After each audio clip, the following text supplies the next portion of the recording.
لوگوں سے عزتیں تلاش کرتے ہو تو وہ کیا تمہیں عزت دیں گے؟ وہ تو کل اچھا کہتے ہیں، پرسوں برا کہنے لگ جاتے ہیں۔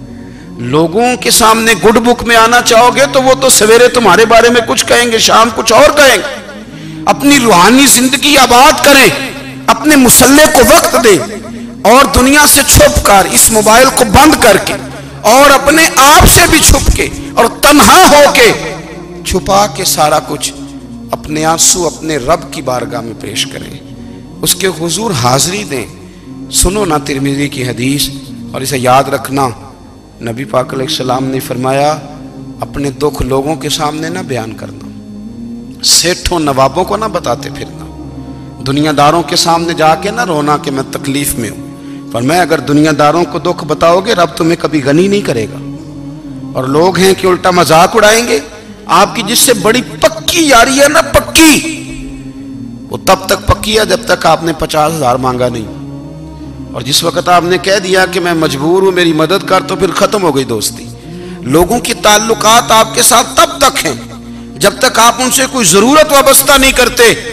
کریم محبوب فرمانے لگے بندوں کے سامنے دکھ نہ بیان کرنا، اللہ تجھے کبھی غنی نہیں کرے گا۔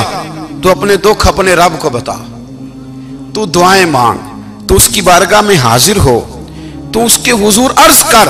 فرمایا اپنے دکھ اپنے رب کو بتا، وہ جلدی کرے یا دیر سے کرے تجھے ساری دنیا سے بے نیاز کر دے گا، تجھے کسی کا محتاج نہیں رہنے دے گا۔ اپنے مسلح کو، اپنی دعاؤں، ایک بزرگ فرماتے ہیں میں نے دعا مانگنے کا طریقہ اپنی بیوی سے سیکھا، دعا مانگنے کا طریقہ اپنی، سیکھنے والے تو اپنے بچوں سے بھی سیکھ لیتے ہیں، سیکھنے والے تو ہر ایک سے سیکھتے ہیں۔ وہ کہتے ہیں میں نے دعا مانگنے کا سلیقہ اپنی بیوی سے سیکھا ہے۔ حضرت وہ کس طرح؟ فرمانے لگے میری بیوی نے نا مجھے کوئی کام بتایا، کچھ پیسوں کی ضرورت کے لیے کہا، تو میں نے اسے کہا کہ بھئی ابھی میرے پاس نہیں ہے، کچھ دنوں میں آتے ہیں تو میں دے دوں گا۔ عورتوں کی عادت ہوتی ہے وہ بار بار یاد کراتی ہیں۔ 2-4 دنوں کے بعد پھر اس نے کہا حضرت وہ میں نے کہا تھا کچھ پیسے، میں نے اسے کہا کہ ابھی میرے پاس نہیں ہے، کچھ دنوں میں ملتے ہیں تو میں تمہیں دے دوں گا۔ اس نے کچھ دنوں کے بعد پھر کہا حضور وہ میں نے کچھ پیسے کہے تھے۔ فرماتے میں نے ڈانٹ دیا، میں نے کہا کہ کیا تو روز مجھے شرمندہ کرتی ہے، کہا نا میرے پاس نہیں ہے، ہوں گے تو دے دوں گا، تو روز یاد کراتی ہے۔ فرماتے ہیں اس نے پہلے تو میری ڈانٹ کو سہا، پھر میرے سخت جملوں نے اس کی آنکھوں میں آنسو پیدا کر دیے، پھر اس نے اپنے آنچل میں اپنے اس دکھ کو سمیٹا، اور پھر اس نے ایک جملہ کہا تو میں رو پڑا، اور مجھے اپنے رب سے مانگنے کا طریقہ آ گیا۔ مجھے کہنے لگی حضرت جی آپ نے ڈانٹ دیا میں نے سہ لیا، پر آپ ہی میرے شوہر ہیں، بتائیں نا آپ سے نہ کہوں تو میں کس سے جا کے کہوں۔ فرماتے ہیں میں رو پڑا، اور میں کھل کے رویا، اور میں تڑپ کے رویا، اور پھر میری سسکیاں بند گئیں۔ تو مجھے کہنے لگی آپ کو کیا ہوا؟ میں نے کہا مجھے بھی دعا مانگنی آ گئی ہے۔ جب میں اسے کہوں گا نا اللہ تو ہی میرا رب ہے، میں تجھ سے نہ کہوں تو میں کس سے جا کے کہوں؟ میں کیوں کسی بندے سے سوال کروں؟ میں کیوں کسی دنیا دار سے کہوں؟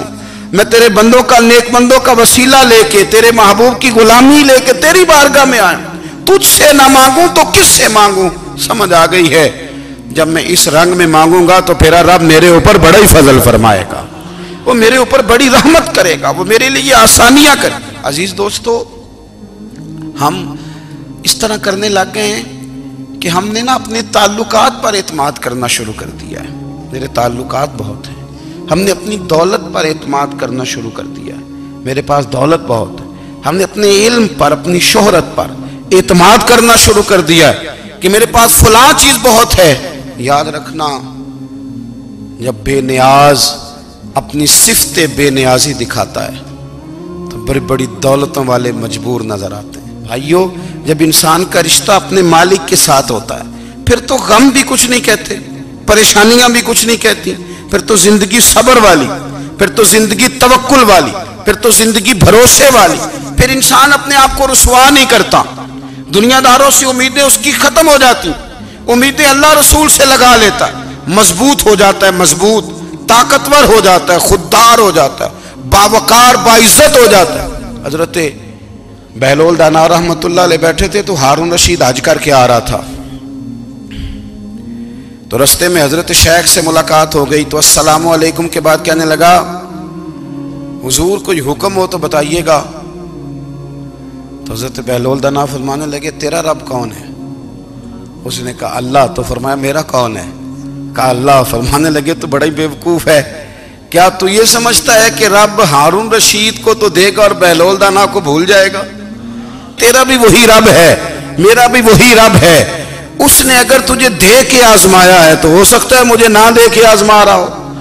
جب اس کی حکمت کے تقاضے ہوں گے تو عطا کرے گا اور دے گا.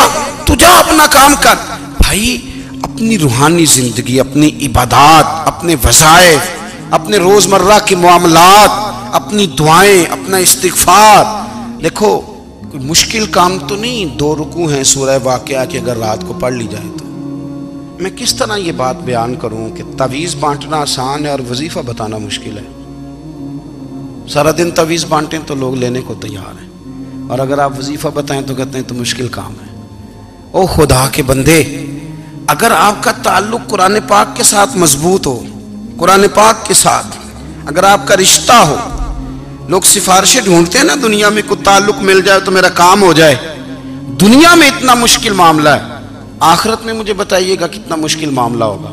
میرے نبی پاک صلی اللہ تعالی علیہ وسلم نے فرمایا جو لوگ سورہ ملک پڑھا کرتے تھے نا، سورہ ملک، یہ سورت ملک قیامت میں ان کی سفارش کرے گی، اور اس طرح کرے گی کہ کہے گی اے اللہ یہاں اس بندے کو جنت میں داخل کر دے یا مجھے قرآن پاک سے علیحدہ کر دے. تو رب فرمائے گا جا اس کا دامن تھام کے اسے جنت تک پہنچایا. آپ بات کو سمجھیں، جب آپ کے تعلقات اپنے معاملات کے ساتھ مضبوط ہوں گے. یہ نبی کریم نے وعدہ کیا ہے کہ تو سورت واقعہ پڑھ تیرے گھر میں فاقہ نہیں آئے گا. حضرت عبداللہ ابن مسعود رضی اللہ تعالیٰ عنہ بیمار تھے تو حضرت عثمان غنی رضی اللہ تعالیٰ عنہ تیمارداری کے لیے تشریف لے گئے اور جا کر کے کہا کہ آپ بڑے بیمار ہیں، آپ کی بیٹیاں زیادہ ہیں، میں چاہتا ہوں کہ خزانے میں سے کچھ مدد کروں. تو سیدنا عبداللہ ابن مسعود رضی اللہ تعالیٰ عنہ اٹھ کے بیٹھ گئے اور کہنے لگے امیر المومنین، اللہ آپ کو میری طرف سے، میری بیٹیوں کی طرف سے بہتر صلہ دے. میری بیٹیوں کو کسی خزانے کی ضرورت نہیں، میں نے انہیں خزانہ دے دیا ہے. کہا جناب آپ نے کون سا خزانہ دیا ہے، میں آپ کے مالی معاملات کو جانتا ہوں. تو فرمانے لگے امیر المومنین، میرے نبی کریم نے فرمایا ہے جو سورت واقعہ پڑھے اسے کبھی فاقہ نہیں آتا. میں نے بیٹیوں کو یاد کرا دی ہے، یہ خزانہ میں نے انہیں دے دیا ہے. وہ سارے والدین سنیں جو بیٹیوں کے لیے پریشان رہتے ہیں. حضرت عبداللہ ابن مسعود نصیحت کر رہے ہیں، فرمانے لگے میں نے سورت واقعہ یاد بھی کرا دی ہے، پڑھنے کی عادت بھی ڈال دی ہے. حضور نے فرمایا ہے جو سورت واقعہ پڑھے اسے فاقہ نہیں آتا. کہنے لگے چاند تو اپنی جگہ چھوڑ سکتا ہے، سورج گر سکتا ہے، تارے ٹوٹ سکتے ہیں، پر مدینے والے رسول کی بات غلط نہیں ہو سکتی. حضور نے فرمایا فاقہ نہیں آئے گا تو انشاءاللہ کبھی بھی نہیں آئے گا. کرنے کا کام یہ ہے کہ ہم اپنے معاملات، اپنی عبادات، اپنی دعائیں کبھی 10 منٹ عادت ہو جائے نا دعا مانگنے کی علیحدہ سے رات کو. حضور نے فرمایا جو فرض نماز کے بعد دعا مانگے اللہ اس کی قبول کر لیتا ہے. نبی پاک صلی اللہ تعالی علیہ وسلم نے فرمایا اللہ مسافر کی دعا قبول فرماتا ہے. حضور نے فرمایا اللہ مظلوم کی دعا قبول فرماتا ہے. حضور نے فرمایا بیمار سے دعا کراؤ اللہ اس کی دعا قبول فرماتا ہے. میرے نبی پاک نے فرمایا ماں باپ جب بھی اولاد کے لیے ہاتھ اٹھائیں، ویسے تے بلے شاہ تو آسمانی اڑ دیا ہی پھڑ دیں، جڑا گھر بیٹھا انہوں بڑھیا ہی نہیں. حضور فرمانے لگے ماں باپ جب بھی اولاد کے لیے دعا فرمائیں اللہ ان کی دعا کو قبول کرتا ہے. آپ اپنا تعلق بنائیں دعا کے ساتھ، عبادت کے ساتھ، مصلی کے ساتھ رشتہ بنائیں، استغفار پڑھیں. صلاح الدین ایوبی صلیبی جنگوں میں تھے، رات کو مسجد اقصی میں نماز پڑھی تو پریشان تھے. ایک بزرگ سے ملاقات ہوئی تو وہ کہنے لگے کہ آپ بڑے پریشان ہیں. کہنے لگے حضور پریشان اس لیے ہوں کہ پہلے ہی مسلمان کمزور ہے، اب میں نے سنا ہے دشمن کا ایک بحری بیڑا وہ جنگی سامان سے بھرا ہوا آ رہا ہے، تو اب ان کے پاس اور تلواریں اور نیزے آ جائیں گے، مسلمانوں کے پاس پہلے ہی وسائل کی کمی ہے، پریشان ہو کس طرح کر کے مقابلہ کریں گے. یہ بات کہتے ہی صلاح الدین ایوبی نے بزرگوں سے کہا حضور آپ بھی دعا کرنا، دعا کی بڑی طاقت ہے. میرے نبی پاک نے فرمایا دعا مومن کا ہتھیار ہے، دعا مومن کا، دعا مومن کا۔ حضور نے فرمایا تقدیر کو سوائے دعا کے کوئی چیز نہیں بدل سکتی۔ دعا مومن کا ہتھیار ہے، یہ کافر کے پاس کوئی نہیں، یہ ہتھیار ہے مومن کا۔ اللہ کرے آپ کو سمجھ آئے، پھر سنیں، کئی بار کہہ چکا ہوں یہ ہتھیار ہے۔ کافر کے مقابلے میں جو تیرے پاس سب سے بڑا ہتھیار ہے وہ دعا ہے۔ دعائیں کرانی چھوڑ دی، کرنی چھوڑ دی، لینی چھوڑ دی۔ حضرت سیدنا انس بن مالک رضی اللہ تعالیٰ عنہ فرمایا کرتے تھے، میں نے وہ رنگ دیکھا ہے جب حضور دعا مانگتے تھے اور حضور کی مقدس آنکھوں میں آنسو بھی ساتھ ہی بہا کرتے تھے، میں نے وہ انداز دیکھا ہے۔ تو صلاح الدین ایوبی بزرگ سے کہنے لگے آپ بھی دعا کیجئے، اور خود رونے لگے اور سر سجدے میں رکھ کے رونے لگے، اور عشاء سے لے کر فجر تک روئے، خوب روئے۔ صبح وہ بزرگ آئے تو صلاح الدین ایوبی کا خوبصورت اور ہنستا ہوا چہرہ دیکھا، کہنے لگے آپ بڑے خوش ہیں، رات تو میں نے بڑے روتے ہوئے دیکھا تھا۔ تو کہنے لگے حضور وہ جو بحری بیڑا آ رہا تھا نا وہ پانی میں ڈوب گیا ہے، اب وہ نہیں آ رہا، ابھی خبر آئی ہے تو میں بڑا خوش ہوں۔ بزرگ کہنے لگے اٹھ سینے سے لگ، اور سن ایک بات، وہ بحری بیڑا پانی میں نہیں ڈوبا، وہ تیرے آنسوؤں میں ڈوب گیا ہے۔ وہ جو تو رات رویا ہے نا رب کریم کی بارگاہ میں، تو وہ ڈوب گیا ہے۔ حضرت عائشہ صدیقہ رضی اللہ تعالیٰ عنہ فرماتی ہیں ایک عورت تھی اور اسے نبی پاک صلی اللہ تعالیٰ علیہ وسلم نے نا وہ کلمہ پڑھ کے مسلمان ہوئی، مدینہ طیبہ آ گئی، تو حضور نے مسجد نبوی شریف میں اس کے لیے مکان، ایک سادہ سا کمرہ ساتھ مسجد کے بنوا دیا، وہیں رہنے لگی۔ اکثر وہ سیدہ طیبہ کے پاس آتی تو حضرت عائشہ صدیقہ رضی اللہ تعالیٰ عنہ فرماتی ہیں وہ بڑی باتیں سناتی اور آخر میں کہتی وہ ہار والا دن بھی بڑا عجیب دن تھا، اور میرے رب کی قدرتوں کا دن تھا، وہ بھی بڑا عجیب دن تھا۔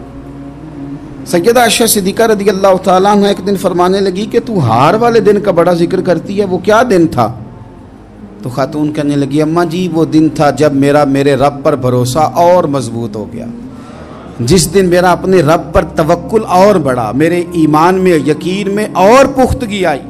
کہنے لگی میں ایک گھر کی کنیز تھی، نوکرانی تھی، اس گھر میں ایک بچی تھی جس کے پاس سونے چاندی ہیرے جواہرات کا ہار تھا۔ اس زمانے میں نا چمڑے کے اوپر لوگ ہیرے جواہرات لگاتے تھے، کئی دفعہ سرخ رنگ کے چمڑے پہ لگائے جاتے تھے، وہ بچی پہنتی تھی۔ تو کہتی ہوں بچی کے اس نے اتار کے رکھا یا اس سے گرا وہ ہار تو چیل اسے اٹھا کے لے گئی گوشت سمجھ کے، اور میرے سامنے اٹھا کے لے گئی۔ گھر والوں نے مجھ سے پوچھا، یہ بخاری میں موجود ہے، گھر والوں نے پوچھا مجھ سے کہ وہ ہار کہاں ہے، تو میں نے کہا چیل اٹھا کے لے گئی۔ گھر میں کچھ چوری ہو جائے تو سب سے پہلا الزام کس پہ لگتا ہے؟ ملازمین پہ۔ کہتے انہوں نے مجھے بڑا مارا، بڑی تکلیف تھی، حتیٰ کہ میری شرمگاہ تک کی تلاشی لی، میری عزت اتنی خراب کی میں بتا نہیں سکتی۔ میں نے اپنی زندگی میں ایک واقعہ دیکھا، ایک امیر گھر میں چوری ہو گئی، ملازم کو اتنا مارا کہ وہ چارپائی پہ پڑ گیا، پولیس والوں سے اتنی مار پروائی گئی کہ وہ بیچارہ چارپائی پہ پڑ گیا، اور پھر وہ اتنا بیمار ہوا، اور کچھ دنوں کے بعد پتہ چل گیا کہ چور تو اپنا بیٹا ہے ان کا، پھر اس کا انتقال ہو گیا۔ اب وہ سیٹھ صاحب اور گھر والے آ کے نا مرنے والے کے کان میں معافیاں مانگ رہے ہیں، کان میں۔